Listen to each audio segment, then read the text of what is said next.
While observing my latest animatic, I was proud of the character and emotion I'd put into some of the shots. However, one overarching thought consumed me and left me unsatisfied with the finished product, and that was, I'd poorly depicted Michael Afton's Stages of Decay. As a preface, I've done a very standard level of research, and this is intended to be a bit of a fun experiment, so do take my speculations with a pinch of salt. Secondly, if you do not like the discussion or depictions of rotting corpses or death as a whole, then do not watch this video as it contains graphic content both in language and in artistic renditions. Also, just very quickly, I am using a script to keep this very concise, but I do struggle to read out loud, so if you do hear me stuttering, I'm not very good at reading and that's why, but I hope it doesn't distract too much. Thank you. Decay is complex and many factors can impact the speed and overall process. Michael has a particularly unique situation which leaves me unsure on where to place his timescale for how long it took his body to decay in the way it did. These factors include lack of abdominal organs, having a huge wound/open cavity, having bled out, his corpse being predominantly upright and mobile, being above the ground in the daylight, temperature, having an animatronic inside his body, the presence of Remnant, and many more. Most of these things I would guess would have sped up the process, however there's things such as the Remnant's presence that we aren't fully sure how it would affect entirely. I believe the 8-bit depictions of Michael's decay do a good job at showing the different stages, however I want to explore them more in detail. Stage 0, alive. I wanted to draw Michael alive first to act as something as a control for my experiment, something to compare back to afterwards. For his design, I like to draw Michael with his parted hair and blue eyes, trying to somewhat maintain a facial structure that's both youthful but sharp enough that he could be compared to his father, as discussed in canon.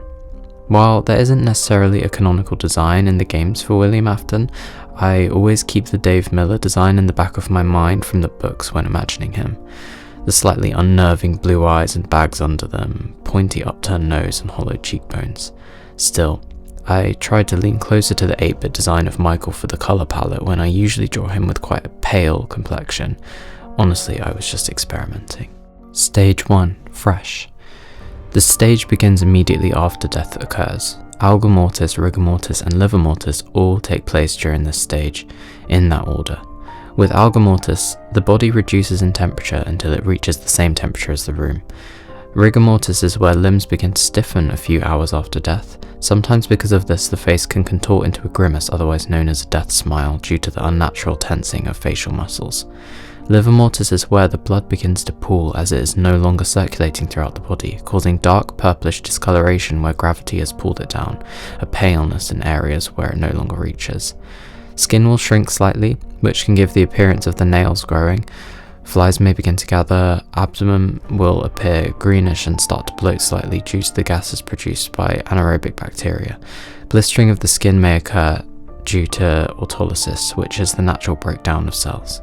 Because Michael was scooped, it is safe to say that he would have suffered significant blood loss, and therefore his corpse probably wouldn't have had the same level of discoloration as someone who died intact.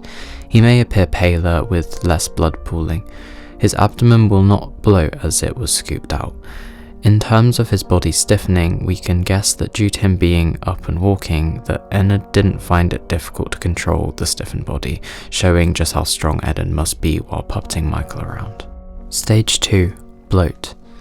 The body begins to turn a greenish colour as microbes once aiding in digestion begin to break down the body and in the process produce gases that swell in the body. The skin may begin to break and fluid will spill out. During this stage in the process, maggots would begin to hatch and their presence can cause the skin to slip and peel away. Skin also has a marbling effect, appearing partly a deep orange colour. Because Michael lacks an abdominal area, I don't believe he would blow up as much as someone whose body is intact, as there would be less pressure build-up. However, I think there would still be some swelling to some degree, and definitely the appearance of the skin turning green and blistering up more. A lot of fluid would be lost out of the wound too. Stage 3, active decay. Maggots feed off of the tissues, causing the greatest loss of mass. Gases escape and deflate the body and parts of the skin blacken. This stage ends when maggot activity stops. Smells are the strongest during this stage. Hair will begin to fall out. While the game doesn't show any insects impacting Michael during his stages of decay, it's quite safe to say that he would definitely be affected by them, as he is shown walking around outside and being exposed to the world. Stage 4, Advanced Decay. Insect activity is reduced in this stage, with skin, cartilage and bone remaining. Odour will also begin to decrease and the skin will begin to dry and turn a purplish colour. Adipocere, otherwise known as grave wax, will appear over the skin in a layer. When in hotter, drier conditions, the body will pretty much mummify rather than wither to bone. I think Michael Afton's corpse more resembles a mummified corpse than one that has progressed to dry remains due to its purplish colour and presence of skin still intact. Perhaps during the process of him decaying, Ennard walking around outside could have exposed him to a harsh sun for many days, which is one reasoning for his appearance. This leads on to the next stage, dry remains, the loss of everything except bones. In the game, it never reaches this stage. If not for the potential heat, it could also be theorised that a corpse that is possessed by its original soul almost pauses the process of decay, as seen with William Afton. William Afton is shown with muscle tissue in his model when canonically he's been decaying for 30ish years. While this is most likely just a design choice, it's interesting to consider. It's also worth questioning whether or not the scooper actually removed all of Michael's skeleton or not, as some believe it's removed all of it and some believe it just removed his abdominal organs and perhaps some ribs. I personally think that for his integrity, it's likely that the majority of his skeleton is intact, and not only is he able to stand upright again after vomiting up Ennard, but also because he still looks to be shaped in human form when we know Ennard exists within him as an entanglement of metal and wires. I also speculate that if there was no skeleton inside of him at all, then the decay of soft tissues would increase, leaving nothing for his remaining skin to dry and hang off of during the advanced decay stage other than Ennard himself, rendering it impossible for him to even be thrown up. We also know that Michael must have a skeleton remaining due to the fact that you can see he has teeth remaining in his cutscenes throughout his decay. Oh my gosh. This final stage isn't actually a stage of decay, but it is a popular fan theory, so I've included it with a little drawing as well. After the events of this location and Michael Afton's decay, a popular theory is that Remnant left in his corpse heals him to look normal once again. A couple things could point to this, for example how you can sometimes hear his heartbeat or him breathing in the games, or the fact that he always drinks soda on shift, all pointing to him having regenerated his organs. However, there's also the suggestion that he is only left partially healed, which sort of feels more justifiable, seeing as one of the reasons for him being fired is for odour, which would make sense if he was still a corpse. Unless he's just a very stinky boy. Well, we also know that he can talk after his decay due to his monologue, which could indicate that he's healed somewhat. But I'd argue that with him claiming to be living in shadows still suggests that he is deathly in his appearance as opposed to being back to normal.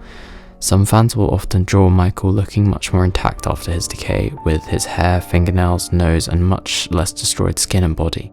While this could just be an aesthetic choice for a lot of fans, there is also some sense to it if you look at the theory of Remnant's powers partially healing Michael after his trauma. That's all the art I have for this video. I really hope you enjoyed. Also, I'd love to know what your favourite one of the stages is in terms of the drawings, because I spent a long time on them. And yeah, thank you all my Michael Afton fans, and thank you so much for watching and supporting my animatic I made. Yeah, thank you so much. Bye bye.